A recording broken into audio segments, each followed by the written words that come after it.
Hello, everyone, and welcome to another episode of the Perfect RIA Podcast, What Works Wednesday edition. I'm your host, Matthew Jarvis, and with me today, an advisor I've known for several years, a real rock star in his own right, Don Hilario. Now, Don, you are based out of the Bay Area, correct? I'm actually in Southern California. I'm About sorry. 20 minutes. No worries, man. I get it all the time. Get it all the time. The way I say it, 20 minutes from Disneyland.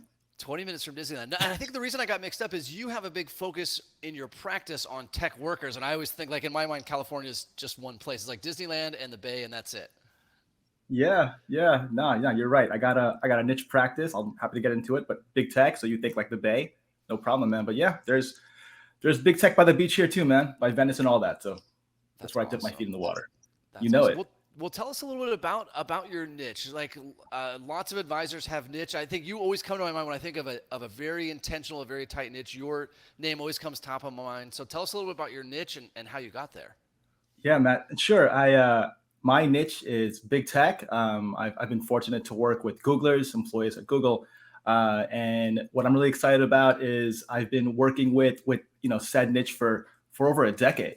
So taking those relationships, it's also impacted me personally in terms of how I invest and so forth. And what I really found interesting is the makeup of my niche mirrors where I'm at in my life, i.e., Interesting. yeah, man. Yeah, I got two girls under five. I got a family. I got a mortgage. I got goals and all that stuff. So when I speak with my clients, I'm actually, reaffirming my goals as well. So that's killer for me, man. Yeah, no kidding. Versus, if they're talking to someone who demographically was very different from them, right? It'd be a little bit harder. And I think that it seems like the tech mindset people would be a little bit different than just like the general population. Like the speed at which they work and their expectations and the things that they think seems like it'd be its own really like niche, for lack of a better term, of the industry. Yeah.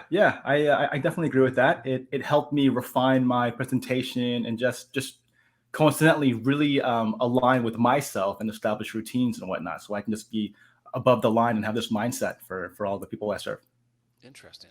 So, in addition to their mindset, what are some things that kind of stand out as different to you about how your practice runs versus maybe like how my practice runs, or what we might think is like a standard? Because you and I, like, we have the same intentionality, but our practices run very differently, which I'm really excited to chat about today. Yeah. So man, Matt, that's reframe the question so I can pinpoint it again.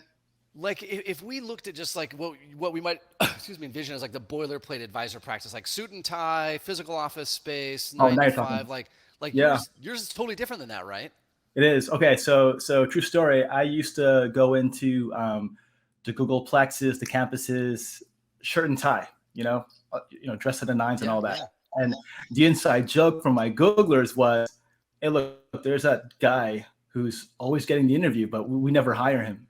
That was the joke. Interesting. And then yeah, so after a couple of years or so working with my niche, I stopped wearing the suit, stopped wearing the blazer, and I started, trying to dress smart casual, which till this day, that's super hard, man. Sometimes I'm wearing jeans, sometimes I'm wearing Jordans, right? But yeah, Interesting. I try to identify what my niche, and yeah, it's. I imagine that's different because I haven't worn a suit in years, man, years. I love that. As you may know, I'm like an old school suit and tie guy, but young tech workers are not my niche. So like in my mind, it's kind of the uniform. In fact, I almost have some head trash. Like if I wasn't wearing my suit and tie uniform, would I still have credibility? But you're proving that by being intentional with your smart casual, like that really works.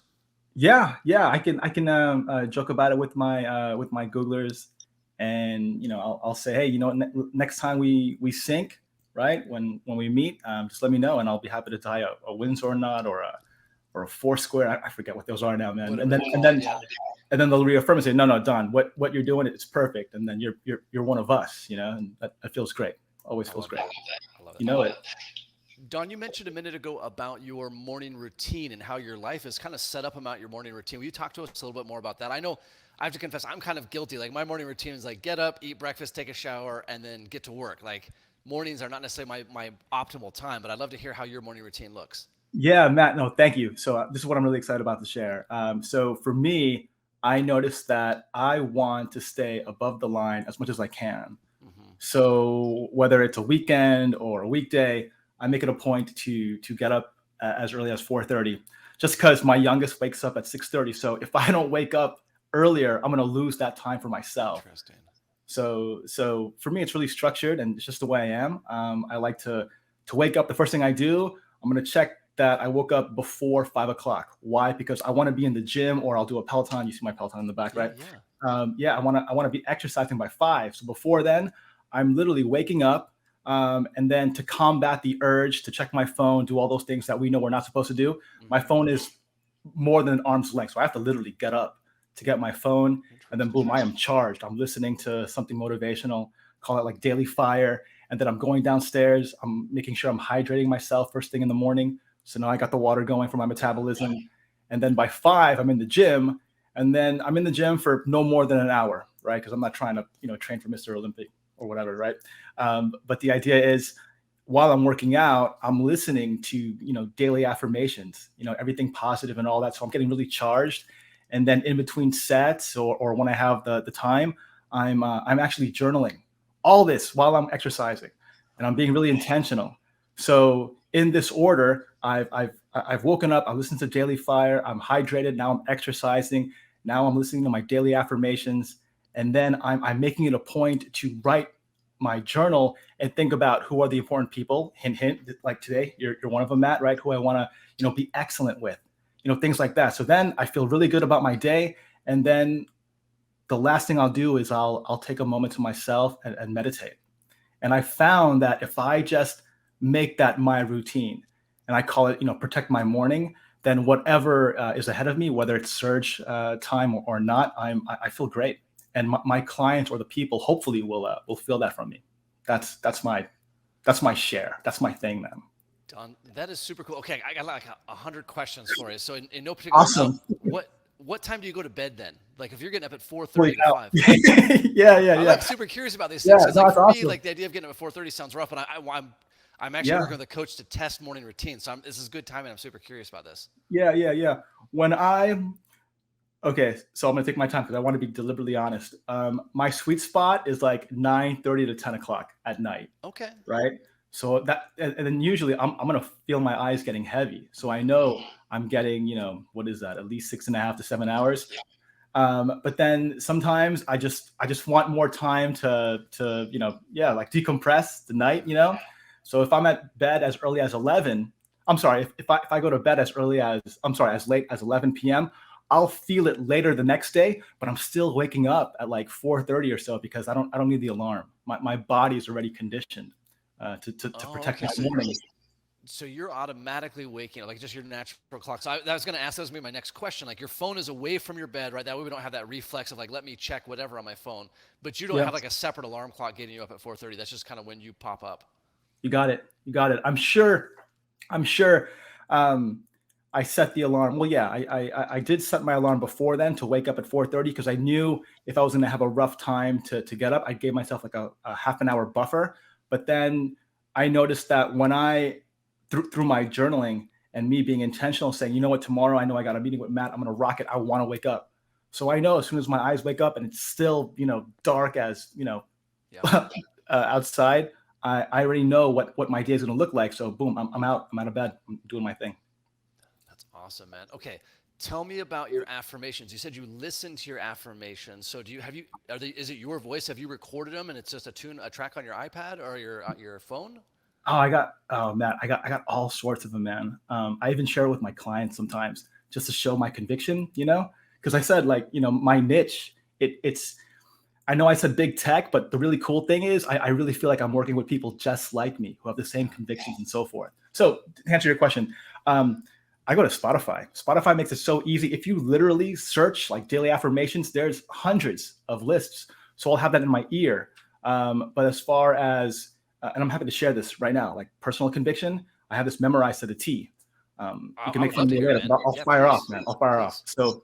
So part of my routine to just get in the zone, get really charged is, I'll say something like, um, I refuse to be a common man.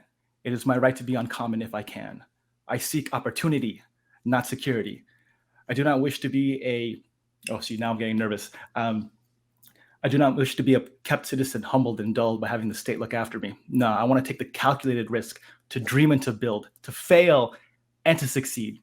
I refuse to barter incentive for a dole. I prefer the challenges of life to the guaranteed existence, the thrill of fulfillment before the stale calm of utopia. I will not trade my freedom for beneficence, nor my dignity for a handout. I will never cower before any master, nor bend to any threat. It is my heritage to stand erect, proud, and unafraid, to think and act for myself, to enjoy the benefits of my creations, and to face the world boldly and say, this, with God's help, I did. I did this. This is my dream. Boom. And then I'm above the line, man. Wow. Okay, so that's your like you mentioned the Spotify thing, but that's kind of like you get up and like that's your like personal mantra. You're like that's your mission statement. Yeah. I I I, Love I it. can say it, and then I just feel that um, whatever I can anticipate that will kind of derail my momentum, I don't have to think of what to do because I already know I'm above the line. And as long as I'm in a proactive state, I'm not reactive. So, respectfully, right? Just bring it on, whatever the adversity is. It's just a small thing. Dude, that's awesome. Like I'm fired up listening to that. Like I want to go back and listen to this recording, and that's gonna be my morning thing.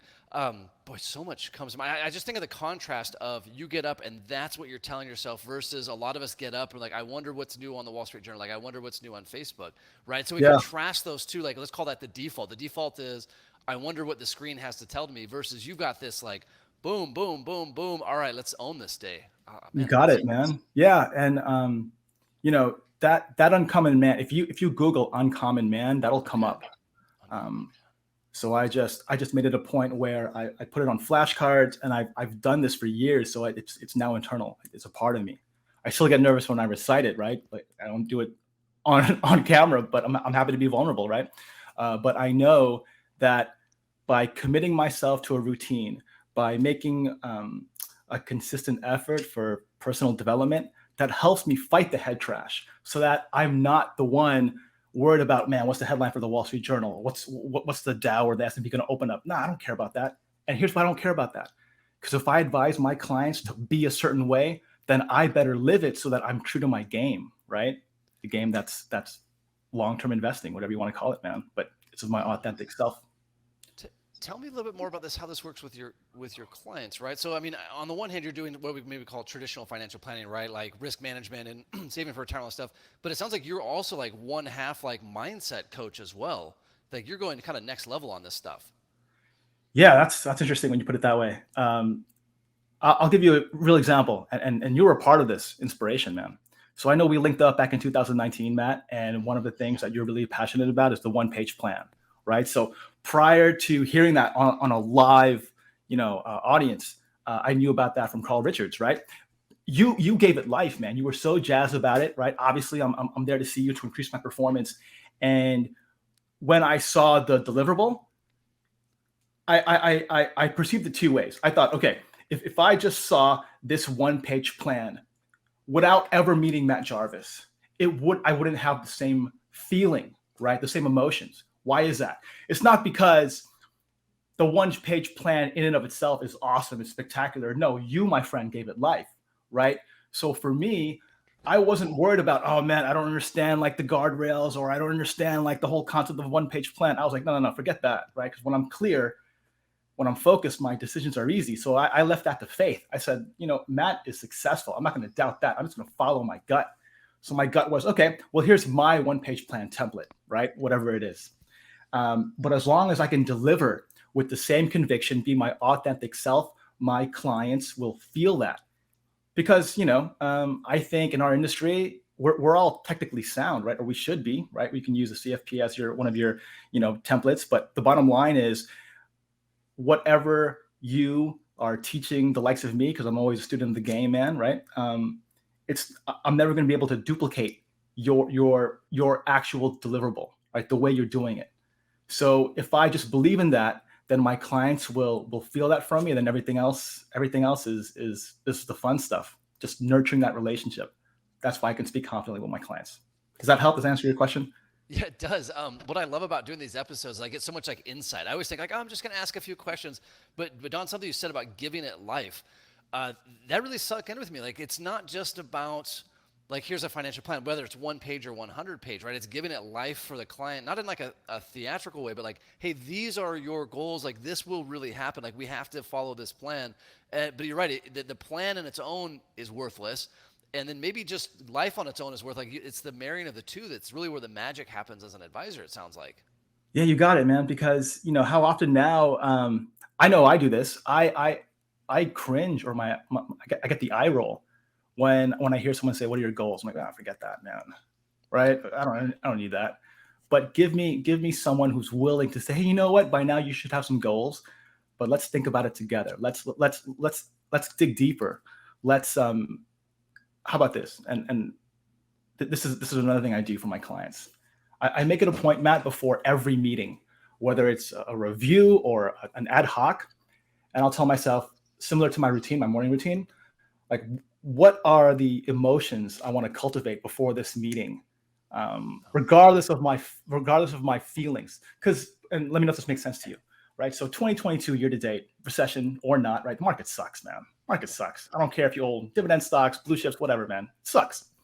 But if I'm going to meet with the clients, and this is my mindset, I'm going to recall this particular client, Googler, non-Googler, whatever, and I'm going to say, okay, I'm going to make it a point to create laughter. I'm going to make it a point to appreciate my relationship. I'm going to be curious to find out what are they working on, because I'm guessing that they're not like, oh my gosh, man, the Fed's going to raise their rates by 75 bips. What am I going to do? No, hopefully they're doing something else. So I'm excited to learn that. I'm determined to use this opportunity. I'm sorry, to use this moment to make it an opportunity to learn more about my clients. So those are already 5 emotions. I'll repeat them: laughter, appreciation, curiosity, excitement, determination. And then I'm going to make it to a point, be flexible, just like this right now, right? I had a whole template. I love how we're flying off. So yeah, let's go, right? So I got to be flexible, same mannerism with my client. I also want to be cheerful for them. I want to know what their previous goals were. So, because hopefully if we do our job, I'm going to know that, hey, around this time, you take your trip to, dare I say, Italy, right? What's that like? Are you still going to do it? Are you worried about airfare? Things like that, beyond the numbers, what's important to you? So I'm thinking about this as I'm engaging them. And then, let me see. So I did about curiosity. I know that me just doing this, I'm contributing to the greater good because I'm keeping my practice aligned with my client's intentions. It's good for just overall well-being. There's vitality. And the last thing is my overall contribution to this industry. Because I'm just a cog, man. I'm not trying to compete with everyone. I'm just trying to live my life in this industry that I continue to learn, which is why I'm grateful for this chance to invite me on your show. John, you're just blowing my mind left and right here. I'm just thinking this intentionality to go in, not just right. I want to deliver massive value, right? That's sort of table stakes. Or I want to make sure they achieve their financial goals. That's table stakes. But go in and say, like, these are the things I want to accomplish. I would imagine, Don, the level of fulfillment you leave meetings with, like the client's mind's blown, right? What other professional have they met with, right? Their accountant, their doctor that came in and said, like, I'm going to come in, I'm going to be curious, like I'm going to contribute to the greater good. No, most of the people they spend their day with, Googler or not, is like, next, right? Next, maybe they smiled, maybe they waved. Like, you're going in, you want to go deep, not in like a kumbaya, like let's hold hands, though cool if that is, but like, hey, I want to contribute to the greater good in this meeting. I want to contribute to our industry in this meeting. Dude, mind Yeah. blown here. Thanks a lot, man. That means a lot coming from you, man. It means a lot. I actually did that exercise with you in mind, man. Want me to share it with you? I'll Yeah, show I you would how it love works. to. Yeah, I mean, I was going to mention that So you texted me this morning, right? Because we've known each other for some time, and I was like, oh, dude, that's cool that Don thought of me. I mean, I know he's got a busy day. You've got your morning routine, but you took a second to text me like, hey, I'm looking forward to our call. yeah, no, I appreciate that, because you know why? I value every meeting I have, be it something like this, or with clients, because it's time, right? Time is our greatest currency. So I made it a point to say, listen, I'm so jazzed to meet with you. I already had this. This might sound weird, but I already had this podcast meeting in my head. I already ran it through, so that by the time we meet, it's nothing but fun, right? And spontaneous. So if I'm nervous, great. I'm happy to share my vulnerability. But here's my thing. So in me sending you those pictures, I thought to myself, you know what? I'm going to get a laughter out of this. I want to have this moment with Matt, right? Laugh how we first met. I always, one of my greatest memories is the way you owned literally wearing that money suit. You know what I'm talking about, man? Yep. That to me was everything. So there's a reason why I memorized that, or I remember that, right? So I appreciate our relationship, because we originally synced back in 2019. Fast forward now, we're connecting on your podcast. That's awesome, man. So I want to be cheerful to that capacity. I had no idea you moved to Vegas, so I'm pumped about that. I'm excited to learn more. I'm determined to contribute as much as I can for your show, for your guests. I also want to be flexible. Hence, you want to go off script? Let's go, right? I want to be curious. what's life in Vegas, man, beyond the strip, right? I mentioned earlier, through text, how's that Formula One thing going? Because I'm a big, follower on that. I'm curious to see how Vegas will impact that.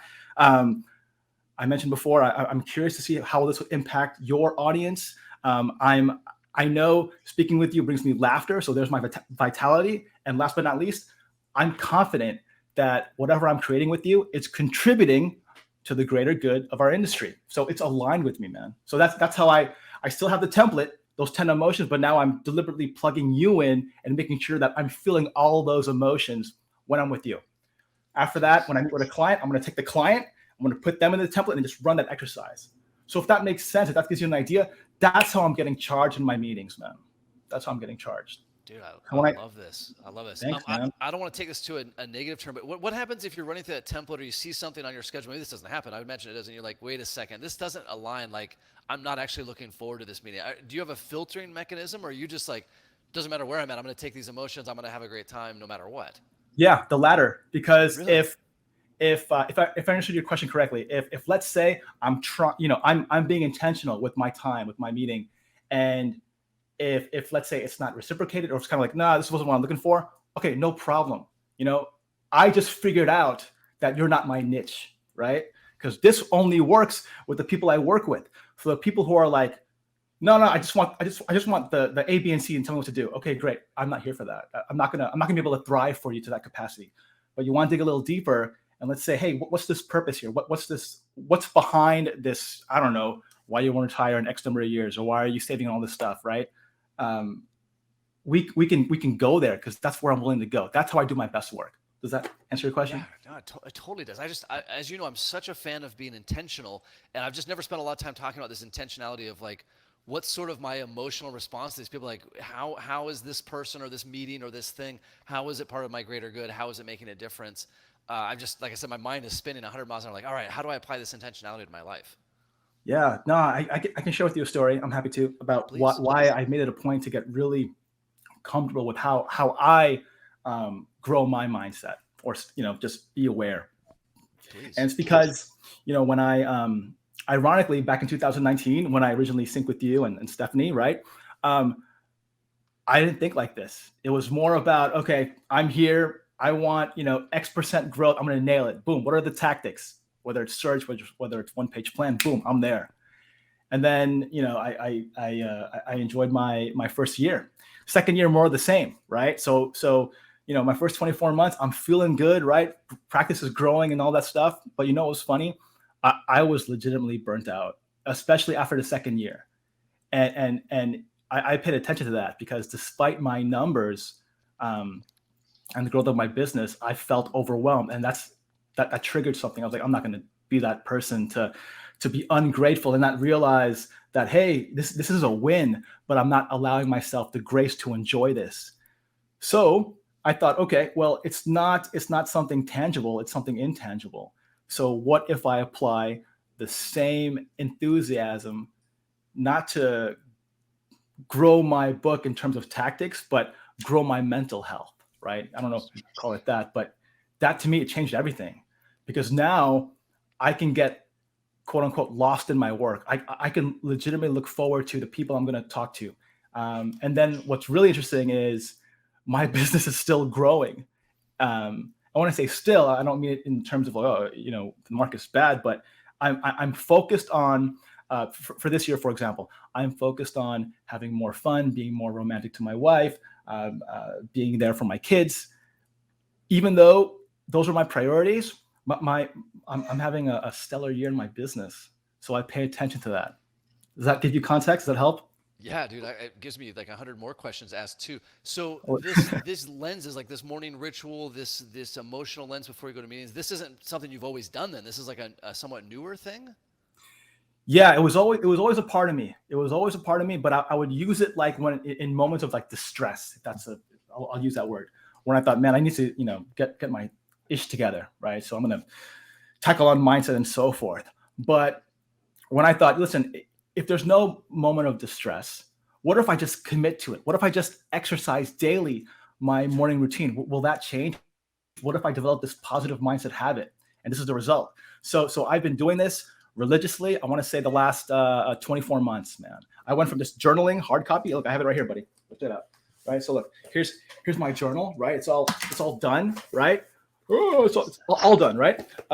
But now I have it, through tech. I have it on my phone, so I can just, be efficient.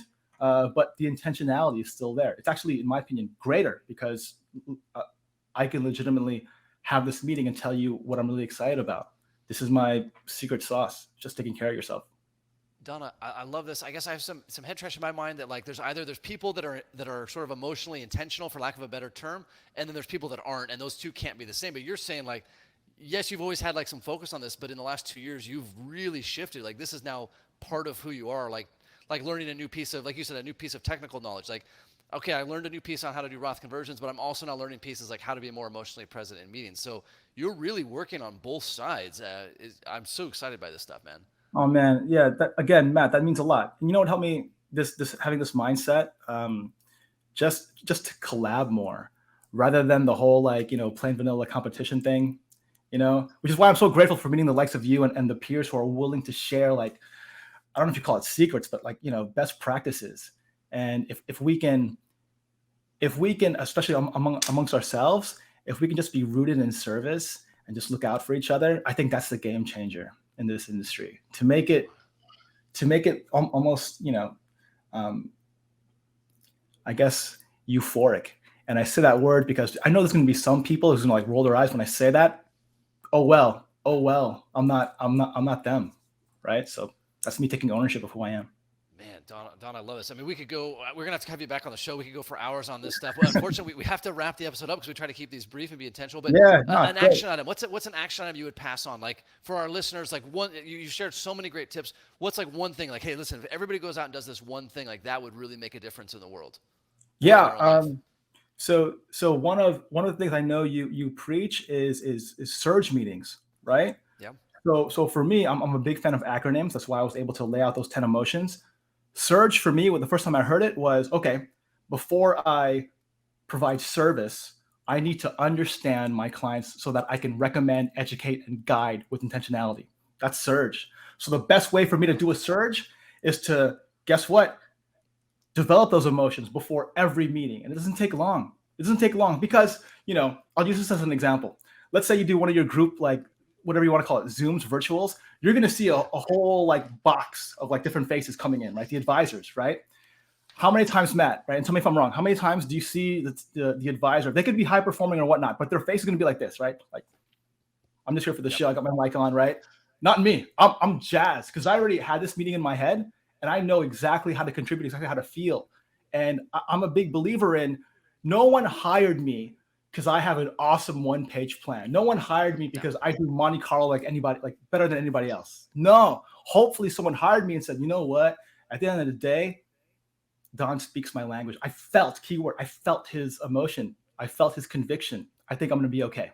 And I know I'm not the only one because there are so many other advisors who have their own set. I'm just sharing what again, my secret sauce is. Does that help? Wow. No, it totally does, Don. Don, really appreciate this episode. Again, we'll have to have you back on so we can go deeper. I love what you're doing. I love the energy that you bring. And thank you for all that you taught me today, man. I mean that with all sincerity. Like, I've got a whole page of notes here on Holy my cow. thing. I was taking notes as we went along. Like, I'm fired up. I'm excited. Not sure I'll be in the 4:30 a.m. class yet, but it gave me something to work towards, man. I appreciate it. Well, Right on, again, Matt. Don, thank you for your time. For all of our listeners, until next time, happy planning. You got it, man. Take care, buddy. Take care. Thanks, buddy.